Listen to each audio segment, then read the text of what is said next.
one who does well against the Melissa, and Bruno becomes an option for Echo PH. Benny QT picking up that Bruno. So far in this tournament, we've seen Bruno once, still sitting at a 0% win rate, but Benny QT is trying to change, to revert that win rate. As they pick their final hero, it's the Farsa. So it's Valentina Jungle for Echo PH, learning from their opponents in the grand finals. Interesting choice. Valentina Jungler will go to the land of Dawn here, it seems like. And with that Farsa here, gotta say, it might be a juicy target though for Masha, for Akai as well. Exactly. We'll have to see here how he will handle that. But now, one last hero. You were saying that it's gonna be Lilia. Or, if they actually want to just go crazy, Kagura. Kagura could work, but I'm thinking more Lunox, right? They go for Eve, alright. Which is interesting because again, alright, so they're really just trying to play with the Akai being that it's a full front to back composition, right? So for Evos Legends, they want to put that go away together with Hijume as they have played together so much in game number 1. The way they play, remember, Hijume is always sticking with Brands, and Akai is going to be that menace in that front line together with Masha. Mathilda's going to be able to cover up for all of them. It's going to be very interesting to see how both teams go about this in game 2.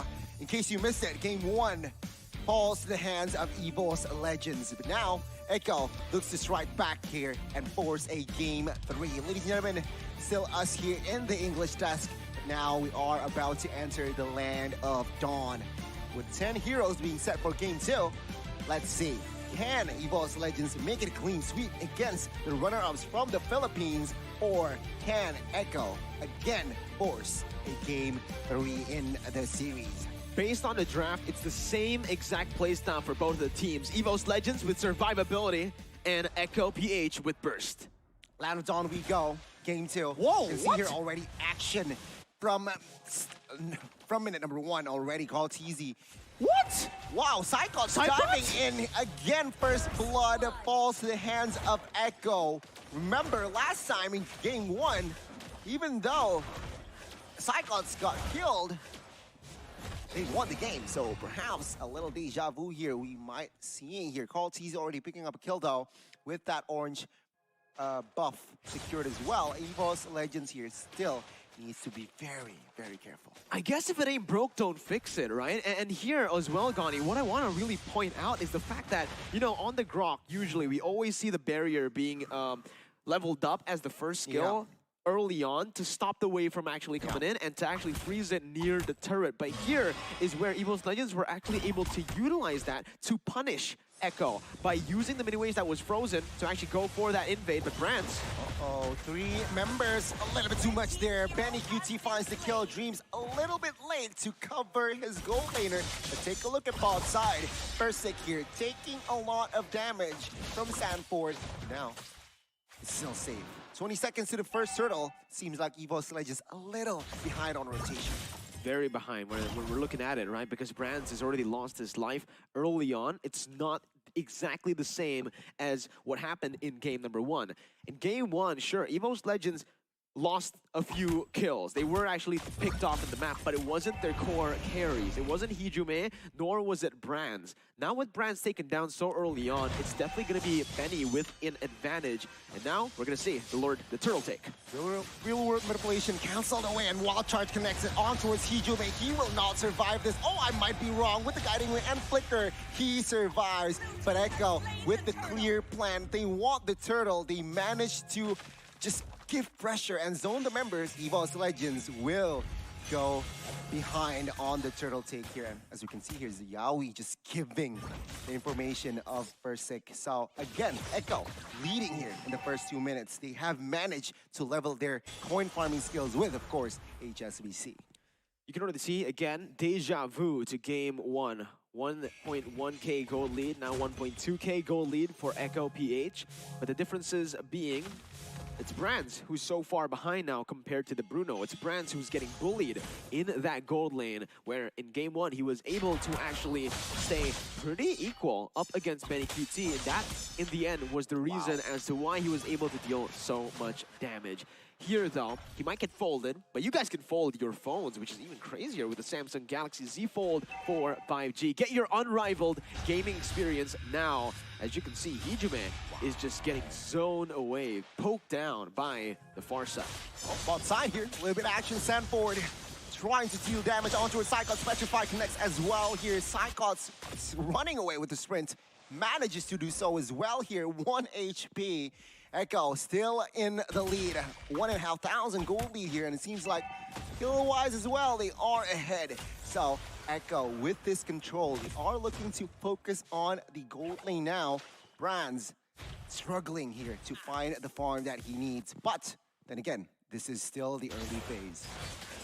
Brands needs to be enabled by the team, and I think Evos Legends have finally understood that now. They know that also Echo PH have adapted from game one. They know now to actually go for the ganks towards Brands, to put that kill pressure down. And not only are they doing it towards that gold lane, but now that the Bruno has already won that lane, they're doing it just to stop Evos Legends from rotating across the map.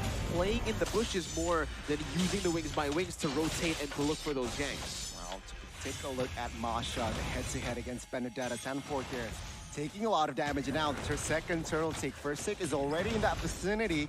Oh, we'll see. Oh, Kaltizi still winning out the retribution there. Akai, his heavy spin impacts we haven't seen because 2 turtles already secured to the hands of Echo. So now they have established a 2,000 gold lead, but it seems like now Evos, they are also do not want to take a risk to go force a team fight. It's too risky, way too risky. Looking at Echo's composition, again, it's a burst dive composition.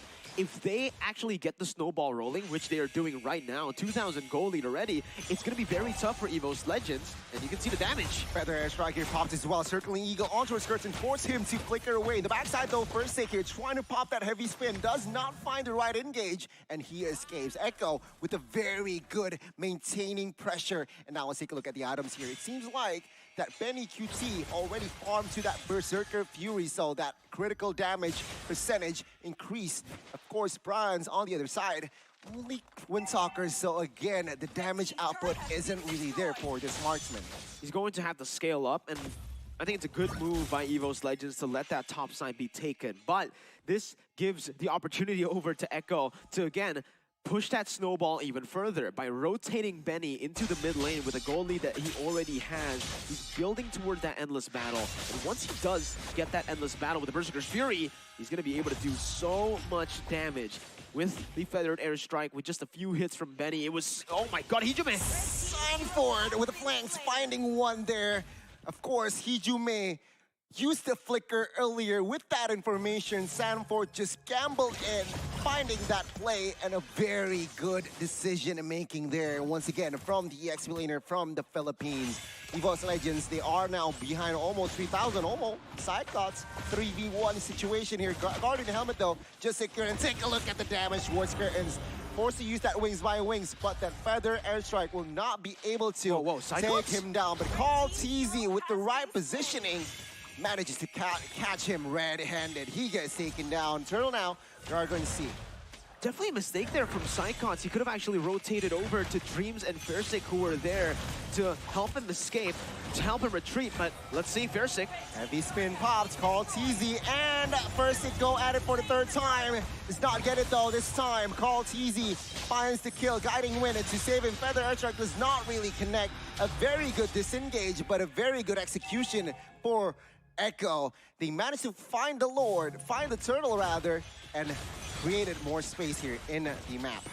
Yeah, they're using Benny so well here with the lead that he has to siege turrets down. Bottom side tier 1 was taken down, and the tier 2 has already been chunked so low. They're basically forcing Brands to actually rotate down below as well, and the movement that Brands is using right now to rotate across the map from top side to bottom side is going to cost them a bit of XP and gold. Fairsick there, looking for a cheeky steal onto the Litho, but again, Kaltizi with a solid retribution was able to take it. You guys can be energized like Echo PH in game number 2 right now, like a winner with Omne. Every day, your way. Oh, wild charge here on towards Dreams. Forced to use that guiding win. perhaps a waste resource, I must say, but now Echo still maintaining that pressure, concealed play. Does not really find the connection there. Evos Legends also a very good awareness that they did not gamble and risk any team fight there in the mid side. There's so much damage from Echo PH currently. Even Carl TZ is able to melt Psychots down in a 1v1. Echo right now are playing their way, and you guys can do the same with the Aurora collection, so go ahead and check it out right now because Echo, 4.6k gold lead. Evos Legends are gonna have to play the stalling game as Carl is looking to sandwich brands or dreams right now. Oh, seems like Echo. The pressure from this comp is just so powerful that Evos Legends, they are struggling to find the right opening. I mean, Hijume has yet to create any impact here with that Eve 0-1-0. Even though real world manipulation pops multiple times, but it seems like it's really hard to find the right opening. Lord is up. We'll see here. Evos Legends. At the moment, it's not just Hijume, but everyone. Yaoi, though, right now is going to be chunked very low. And this actually might be an opening for Evos Legends to look for something. They are 4,000 gold behind, though, so they cannot make a mistake. One mistake can be disastrous for Evos Legends. We are seeing now, Lord is low. Battle of Retribution, who will get it? TZ 4-0 in this game. Real world manipulation and as well as feather airstrike was spots, but no casualties. Brands here jumps in with the go away on towards Sanford here. Sanford a little too tanky there to be taken down, but now the Lord will fall to the Orcas. We'll see what will they grab with this Lord. Evos Legends struggling here in game 2, 10 minutes in. All right, let's see. Evos Legends here early on. It was a snowball from Echo PH. So let's see what they do. 6,000 gold lead. Can they come back from this is my question right now. Because Echo PH's draft, right? The way that they are able to actually play around this with the damage they have and the snowball potential of this composition might just be too much for Evos Legends to handle. We're now seeing here again Echo still trying to find taking down more turrets, creating more space. First here, taking a lot of damage. Heavy spin with pops forcefully for a defense. As a defense, mid turret falls. Tier 2 now is going to be the focus of Evos Legends, of Echo again. We're now seeing here Evos Legends, no casualties just yet. Multiple resources were popped. Circle Eagle connecting onto Sanford. Sanford trying to clear the bot side here. Go away with spots. He gets taken down finally. But now it seems like with 4 members, Echo will not somehow release the pressure as well. Tier 2 mid side falls. Now Evos Legends still on the defense. Tier 2 top side is very low. So practically all of the tier 1s and 2s from side of Evos Legends are collapsed. That was still such a brilliant play, though, from Sanford. Even though he was taken down in the end, he bought so much time, and he forced so many resources to be used from the side of Evos Legends for Echo PH to take the rest of the Tier 2 turrets in the mid lane and in that top side. Now, we are going to take a look at the items once again, where Benny QT, he's already building towards a win of nature, I think, right now. Meanwhile, for Brands, he's still actually going to go for some damage here. Again, he's going... Yeah, he wants to go for damage. He wants to go for the Scarlet Phantom next, so no defensive items whatsoever from Brands. Evos Legends were finally able to get a kill on the board, but in terms of gold here, the longer the game goes, the more irrelevant that gold lead's gonna be. So Echo PH, I am expecting Echo PH to go guns blazing, all in the next Lord fight, and in the, well, before the 14th minute. They need to really look for that end before 14. Please do note as well here, Mirko, the Psychots built already that Twilight Arbor, so that Thunderclap will have a lot of damage. More damage on towards perhaps the right targets. Curtains being that Curtains and as well as Benny QT. Their positioning needs to be on point, that it's going to be hard for Psychots to create an impact. But now, the Lord, Enhanced Lord, has spawned, so that's going to be the main focus for Echo. Specifically, Evos, will they try to contest if the question seems like, looking at their rotations, they are trying to find the right opening. It's very tough for a front-to-back composition to play from behind. And right now, Evos Legends are trying to make themselves at home here. Spersic jumps in. Heavy spin pops, but what can you do? The damage output is just too much. He gets taken down. No retribution from the side of Evos Legends. Cyclops trying to do what he can as a Masha. Evos down at 4, and Lord will be comfortably taken by the side of Echo. Once again, the Orcas strikes back here. All of the neutral objectives secured. Still 100% by the airstrike. Well, take a look at the damage on towards Rans. No chance for him to survive. Echo building almost a 10,000 lead, looking for the end early here. I don't think Evos Legends can come back anymore right now with no Brands. The wild charge. Pressure fight connects onto her too. Mid-turret falls. Echo still strong with 5. Versic though has spawned, so that heavy spin might come through after it activates. Now, it seems like they are still holding on here. Dreams and Friends trying to, again, just withstand the pressure. Lord still healthy while outside watching. This is Hans Lord. It will charge now. Take a look at that. Striking the mid-turret. Falls now, bottom 1. Hijum and Friends, again, trying desperately to find, but it seems like Echo, they are not looking for the business here. They are just going for the base turret. Cyclops taking a lot of damage. Take a look at that. The damage isn't gonna be enough for him to be taken down. All 3 base turret now confirmed. Taken down. This is gonna be Echo trying to go for the end, but it seems like Evos Legends still holding on. Good defense by Evos Legends. They managed to somehow still be in this game past the 14th minute, but now it's just such a disaster for Evos Legends. It's so much to deal with for them.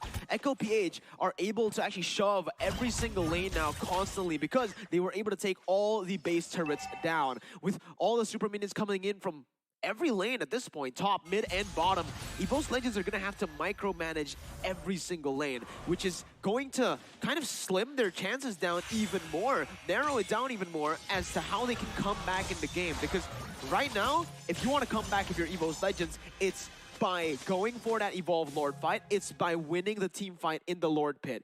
I don't think they're going to be able to find that proper opening with so much map pressure on the hands of Echo right now. Seeing how Echo is playing, it's just so hard for Evos Legends to find the right opening, find that small loophole, because at this point, to this point, Echo has played a perfect game. No mistakes whatsoever, not even a minor mistake, and that is why Evos Legends struggle to find the mistake here. I mean, do note that Evos Legends has only 1 kill, so that is how tight Echo is now playing. It's a very objective game right now, right? 15 minutes in, and there's 6 kills, a total of 7. So there's just, it's a very low kill game. It's a very objective-centric game, and right now, Echo are kind of outclassing Evos Legends in that manner. Evos are only able, or were only able, to take down that top side tier 1. Now, that map pressure is going to haunt them, and Brand's not having any defensive items is also going to haunt them. Sure, in terms of damage dealt there, he is actually far up in the number 1 position for Brands. I think that was damage taken, actually. It was Versic who took the most damage. But right now, Evos Legends are going to try their best to look for an opening in the Lord pit. This is a desperate play for Evos. That's what they could look for at this point, Gani. I mean, desperate times calls for a desperate measure, it seems like, and Evos Legends, they are already pressuring and keeping an eye on that Lord. Take a look at the damage from Benny QT. 10,000 HP now of the HP, but Versic comes in with a heavy spin, finding 2, but take a look at the damage. It's just too much. Cyclops in the backside trying to find a kill, but 1 by 1 here, 2 members fall. Oh my god. Take a look at Circling Eagle, and now Brands finding the shutdown on towards Carl Teasy. A very crucial kill in the backside though. Cyclops trying to find Yaoi, does not quite connect. Sanford here running for the hills. 3 members is on him, but Evos Legends does not want to overcommit. A very good counter setup by Evos Legends. Manages to find Carl Teasy and as well as Benny QT as they survive for another day. Oh my god. Again, you said it, desperate times. Oh my, but still, Evos Legends were able to withstand and stay in this game, survive a little bit longer, and it comes down to Psychots actually, who was able to flank so well, to dish out so much damage onto Kurt. While even though Kurt didn't get taken down. He was low. He was so low, and he was forced to actually back up. Meanwhile, the two members here from Evos Legends that really shine in that team fight was Brands and Dreams. Dreams providing the escape for Brands, and obviously Brands just with that damage to come back in the team fight. Again, we are now seeing a reset. Valentina opted for a purple buff first. A very good rotation here as Lord will be resetted. Persic now is buffless, but it seems like because Melissa Brands will take the buffs now. Take a look at the outside here. Masha, 3v1. Barca, Benedetta, and as well as Bruno might be on him. Feather airstrike pops. Psychots, though, quite comfortable. Still, almost has that spirit as well as Immortal, but take a look at the Lord. Realizing that information, Persic might take the Lord. Take a look at the Retribution battle. Yowie gets it. My, oh my, the Orcas strikes back here. Minute number 18. Yowie, Betty. very low. All recall. Betty QT with the Bruno. Can he make it with a major pops? Evos Legends cannot defend this one as Echo again forced a game 3. It happens again to Evos Legends. It happened twice in MP Indonesia Season 10 where Kabuki was able to backdoor. And here, it happened once more from